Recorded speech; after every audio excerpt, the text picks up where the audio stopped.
we're beginning our month-long journey through this book, Life of the Beloved. This book started as a conversation between a Christian theologian, Henri Nouwen, and a frustrated Jewish writer who came in to do a magazine interview with him. And Henri Nouwen noticed that this gentleman was very close to giving up on his dream of being a writer. And they struck up a friendship, a very unlikely friendship. And they became confidants and teachers to each other. And because of their different religious perspectives, all of their conversations were very lively. And finally, the writer said, "You need to write a book about how to live the spiritual life. Something that a layperson, that any person can understand and hear." And Henri Nouwen accepted that invitation. So the book is divided into 4 chapters, as I said. It's taken, blessed, broken, and given. And because he's a Christian theologian, his initial perspective on this, he likens it to the bread that Jesus held at the Last Supper, where he took up the bread, he blessed the bread, he broke it, and he gave it. And then he takes that theme and likens it to us. Because we are each taken, chosen in our own way by Spirit for purpose on this planet. We are each blessed, whether we recognize it or not, and in painful and beautiful ways. We are all also broken. I'll be talking about that on the 15th, so if that's a buzzword, like if you're instantly going, "I'm not broken," just sit with it, don't attach to it, come on the 15th, it'll all get clear. Because some of my classmates were very much like, "I'm not broken." We're all broken in beautiful and different ways. And also in living the spiritual life, we are constantly given and giving to each other in this spiral of connection. So this is the way of accepting our life as the life of the beloved. And Nouwen writes, "Becoming the beloved means letting the truth of our belovedness become enfleshed in everything we think, say, or do." And I love that my computer claimed that enfleshed was not a real word. It is. And so to do this, to become enfleshed in this life of the beloved, to really embrace it, we have to close the gap. Henri says we have to close the gap that exists between what we know ourselves to be and the countless specific realities of everyday life. So to close that gap, it would seem that we must find a way to experience more moments when we're not being persuaded by all of the appearances of the world, the distractions, the activities. Because we are all the beloved. We are all chosen all of the time. When I'm pumping fuel into my car, I'm the beloved. When I'm doing laundry, I'm the beloved. When I'm washing dishes, I'm beloved. When I'm checking my mailbox, when I'm sitting on the couch staring into space, I'm the beloved. When I'm crying, when I'm playing, when I'm laughing, singing, you get it, all the time. And most importantly, we are the beloved when we start learning how to stop believing what we've been told about us. That's a big one. When we remember who we are and why we're here, even if we're not sure why, we just know we're here on purpose. The dean of One Spirit, my seminary, asked us in class one day, "What if you just lived in the world as if nothing was wrong with you?" That stopped everybody. It's like, what if? So when we can answer that question, when we can stop calling out and trying to control and trying to fix and being all noisy, then we can sit in that silence that we sang about this morning, that really sacred silence, and we can hear what it is we're supposed to do here. When we can allow ourselves to be taken by something deeper, quieter, more expansive, whatever name we have for it, we can start to see our lives, truly our lives, as the beloved. Edwina Gately said, "Whatever happens to me in life, I must believe that somewhere in the mess and madness of it all, there is a sacred potential, a possibility for wondrous redemption in the embracing of all that is." So in the chapter on Taken, Henri Nouwen also uses the word chosen, which can be a tricky word because it carries considerable baggage when somebody says, "I'm chosen. I'm the chosen one. We are the chosen ones." And so there were some implications to this. And I came up with, guess how many I came up with? 3. Right, because that's what ministers do. We talk in threes. So, 3 implications. That's secret, by the way, not to tell people that ministers do that. It's top secret information. The first implication being, if one is chosen, then others must not be chosen. The second implication is, well, don't you think you're special? And the third implication is that if we're chosen, that means we must surrender to being chosen. So let's look at these. The first implication being, if one is chosen, then that means others are not chosen. So how many of us stood in that humiliating place in the gymnasium when teams were being chosen by the jocks? And it doesn't matter the sport. It was always the same scenario. 2 very athletic students, male or female, stood facing the rest of us as we stood against the gymnasium wall, and we waited to be chosen for teams. How many of us were among the last to be picked? How many of us were the actual last to be picked? Rock on with our bad selves. We rule. Feels pretty crappy. Doesn't feel very chosen. Yeah, okay, Hollander. Yeah. I didn't want to play either. So, or this one. Some children or even adults are told, well, you were unplanned. You were kind of an accident. Hear that one over and over again enough, and you start to feel pretty unchosen. It's kind of challenging. And so naturally, there are going to be some people who respond to this idea, well, if you're chosen, then I'm not. And then there's rejection. But Nouwen's saying, but we're all chosen. There's no one who is not chosen. And so he refers to this idea as the great spiritual mystery, that we're all chosen. And I'm going to comfortably say that I know, and many of you know, the feeling of not being chosen, and it doesn't feel very spiritual. It feels a little uncomfortable. And our society has become so competitive. I don't have a television. There's a really good reason, because I'm a total addict.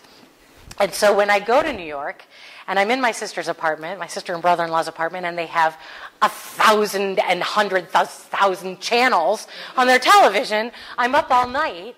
At 3 a.m, I'm watching Fresh Prince of Bel-Air because it's on. I don't, it's on, I have to watch it. And so they were watching this TV show called The Voice.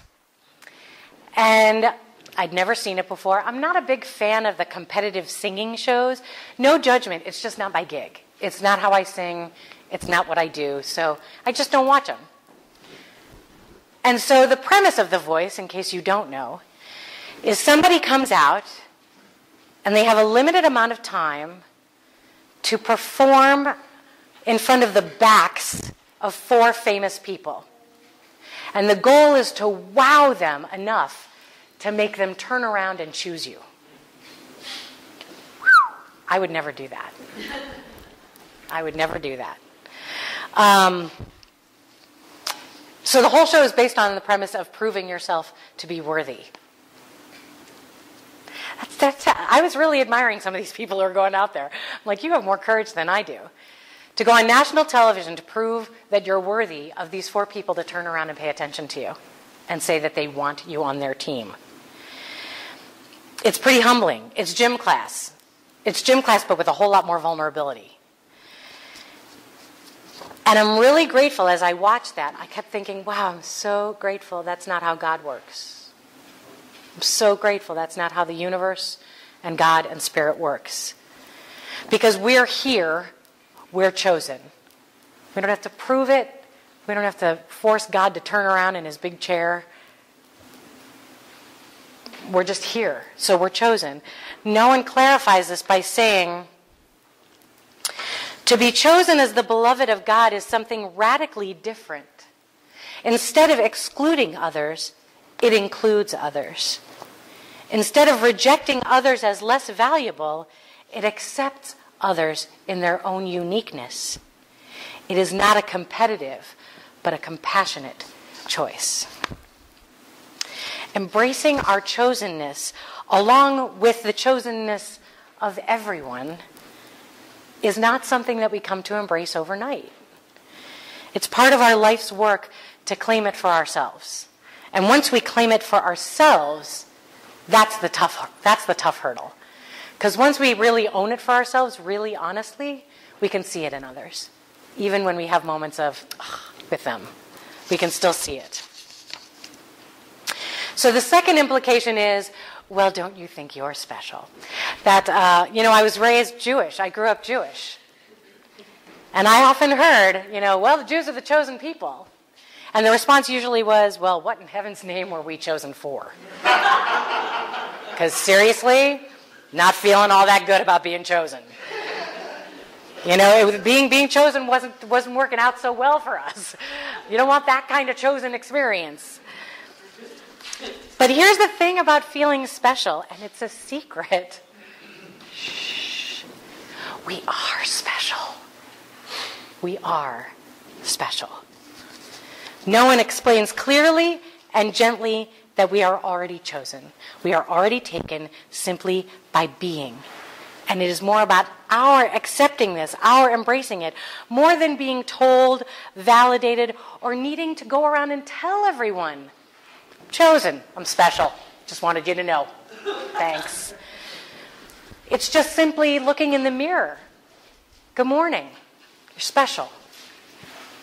I know it feels silly. However, you don't have to use that word. I wake up in the morning and go, wow, you look like your dad. And that's enough for me. That gets me going. So I do want to mention one movie in terms of this whole idea.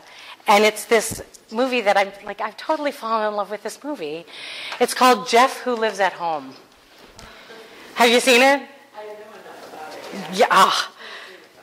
It came along as part of my falling in love with Jason Segel phase. So Jeff is this character who is sure that the universe is sending him signs and that he has a purpose and a special reason for being.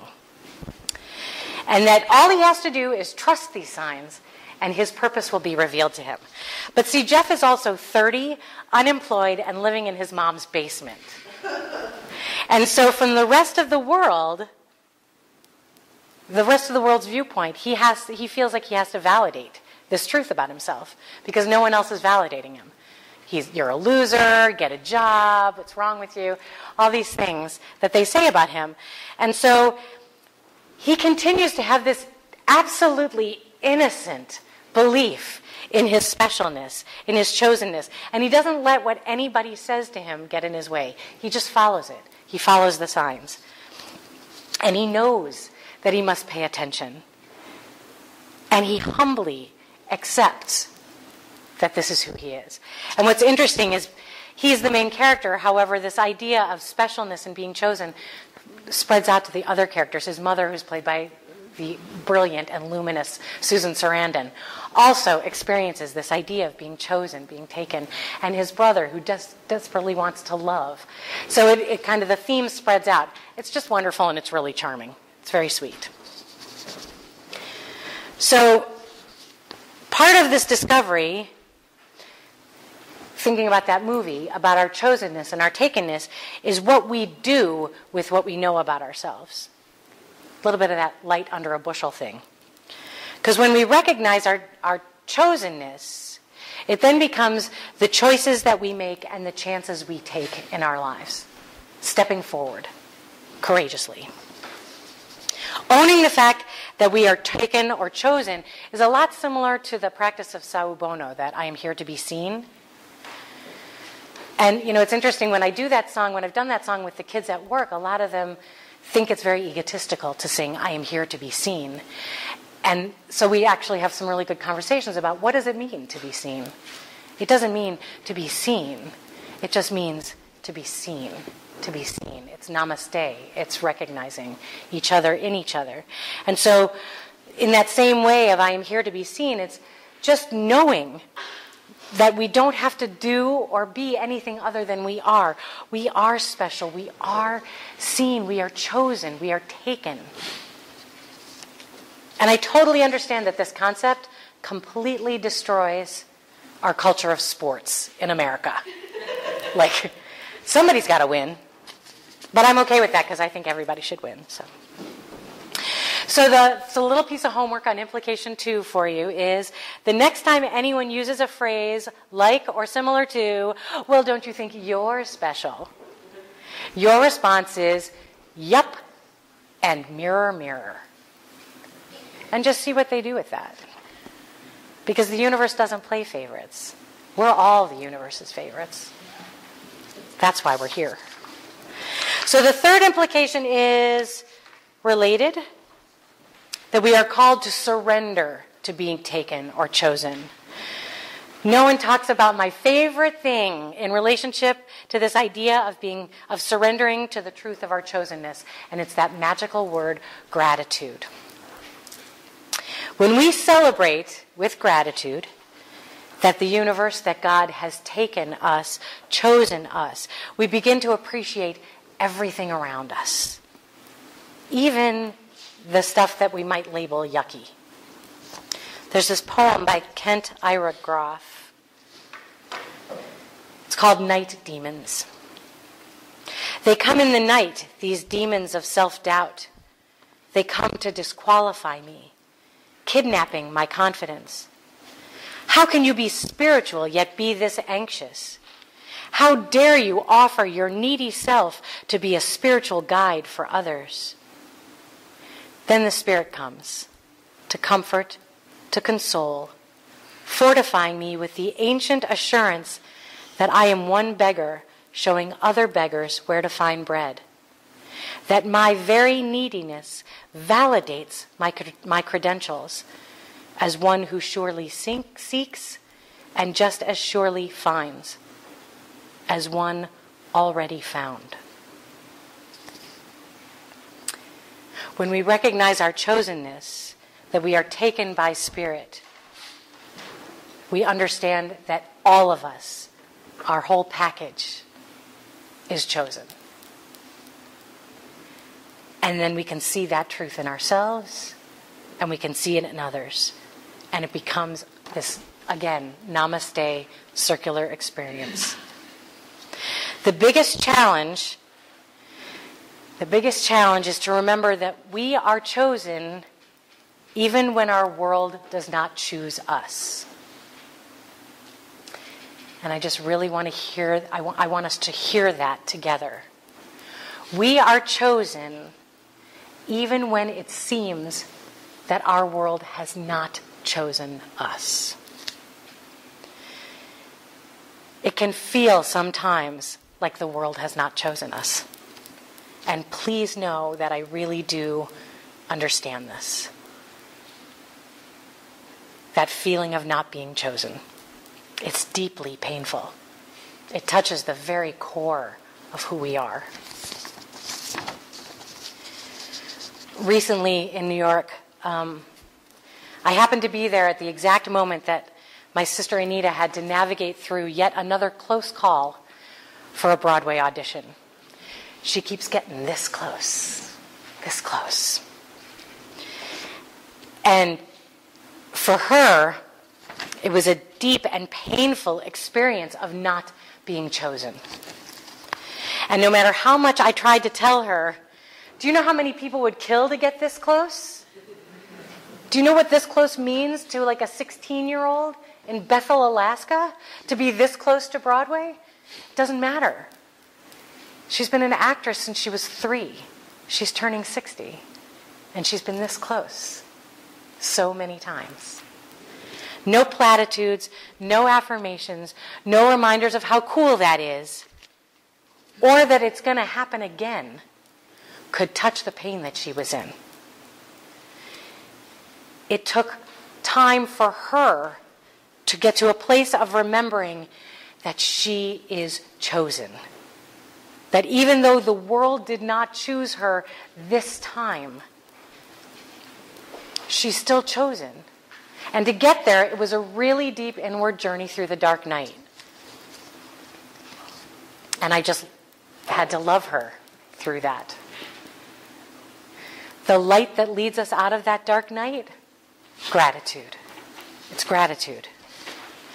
Looking out from our darkness into the light of what is around us and recognizing, yielding, my word for 2015, yielding and seeing that whatever the appearance is up in our face, it does not, it cannot change the truth that we are chosen always simply because we are still alive. We're still alive. There's a meme going around on Facebook that says something about cherish growing older because it's a blessing not granted to all. And it's, what a great thing to embrace the fact that we're aging, because many of us have loved ones that aren't. So we're here, which means we're chosen. Oriah, a great poet, wrote in the book The Call, she said, always it comes, this sacred life force calling to us, asking us to remember why we are here. We were programmed from the beginning to hear it, to feel the longing to go home to what we are, to quit trying to be other than we are, to learn how to stop our doing and surrender to simply being, and so find the peace and the meaning embedded in our lives. It is the very nature of the life force within us to want to wake up and consciously embody that meaning. We are here on purpose, and we are all chosen. You are chosen. You are chosen. You are chosen. You, each one of us. We're chosen. I'm going to close with a song, and it's a song you all know. However, I'm going to extend an invitation. I would like you to receive it the first time through just as a gift. I promise I'll sing it more than once so you can sing along. And I'm going to invite you this first time through to just receive it. Okay? Okay. It's my gift to you.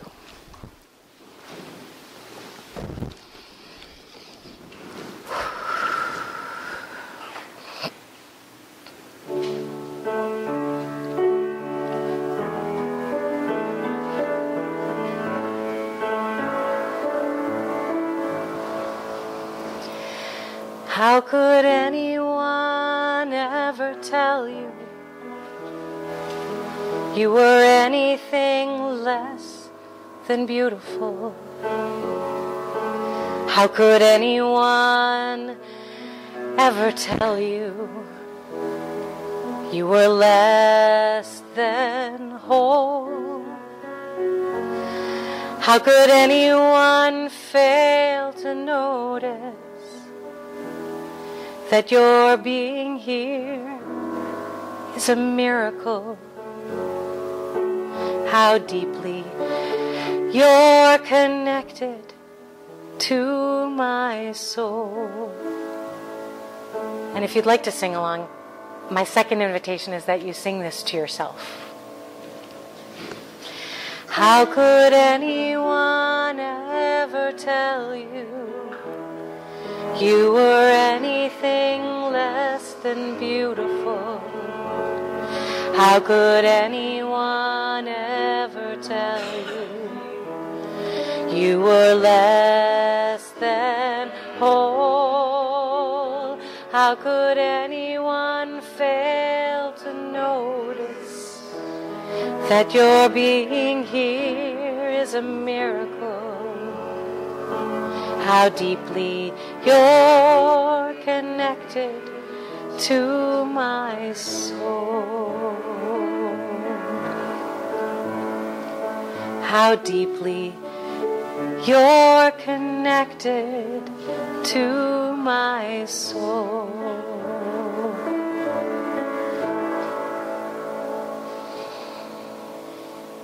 So let's pray.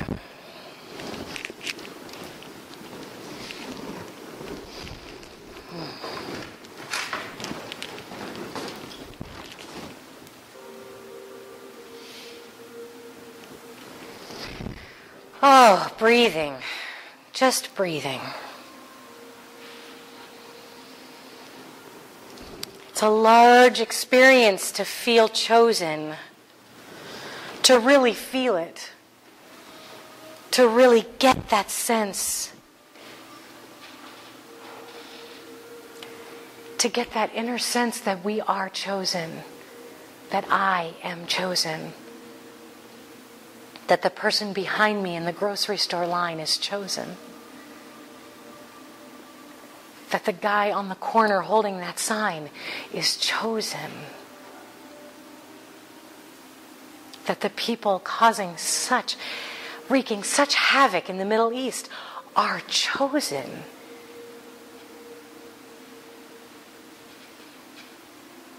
When we each can recognize to the depths of our soul what it means to be chosen, to be taken by Spirit, so much can change. And so I want to hold in prayer today so many people I know and love who are moving through challenges with losing family members, with shifting lives and shifting relationships, with dark nights of their own souls that seem endless, and the questions, how do I, what do I do, how do I do, where do I go, why is this happening? Wow, if I had answers. If only I had answers.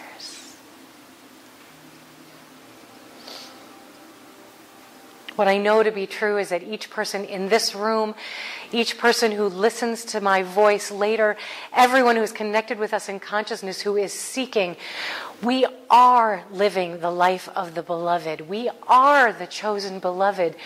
We are, simply because we're taking our next breath. And so if there's that sense in our hearts, if anyone is experiencing that sense in our hearts of, but what do I do with that?